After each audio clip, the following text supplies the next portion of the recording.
সংখ্যালঘু বলে একটি শব্দ উচ্চারণ করা হয়। এদেশের সংখ্যালঘু বলতে কোনো শব্দ নেই। এদেশে সবাই আমরা মানুষ, আমাদের মানবিক মূল্যবোধ নিয়ে আমরা এদেশে বসবাস করতে চাই। একতার বাংলাদেশে আজকে যারা এখানে উপস্থিত হয়েছে, গণ্যমান্য ব্যক্তিগণ, বিভিন্ন সম্প্রদায়ের লোকেরা, তারা আজকে যে বার্তা এখান থেকে ছড়িয়ে দিয়েছে, আমরা আশা করি আমরা এ দেশকে নতুন উদ্যমে, তারুণ্যের উচ্ছলতায় আমরা এই দেশকে গড়ে তুলতে চাই। আমরা বলতে চাই, বাংলাদেশকে যদি কারো ষড়যন্ত্র করার সাপ জাগে, আবার যদি কারো ধর্ম এই বাংলাদেশকে প্রতিবাদের উদ্দেশ্যে আমরা এগিয়ে আসতে চাই, সাধারণ ছাত্র জনতা তাদেরকে এই বাংলাদেশে এক মুহূর্তে থাকতে দেবে না।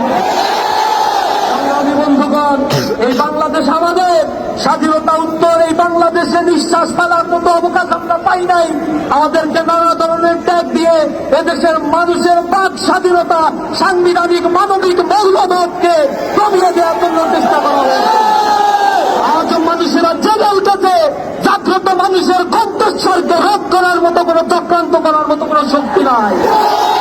আমি সর্বোপরি বলতে চাই, আমাদের ঘরে আলোর অভাব কবু নাহি হবে আর, আকাশ আলোক বাঁধিয়ে আমি দূর করিবে অন্ধকার, শেষ সময় মাটি মার অঙ্গে পুষ্ট করে আনিবে অটুট স্বাস্থ্য সবল দেহ মন ঘরে ঘরে। আমরা আনিব ফুল ও ফসল, পাখিরা কারানা ভোর, জগৎ করিব মধুময়, প্রাণে প্রাণে প্রীতিডোর। আমরা প্রতিটি প্রাণের বন্ধনে এই স্বাধীন সার্বভৌম দেশকে গঠন করব।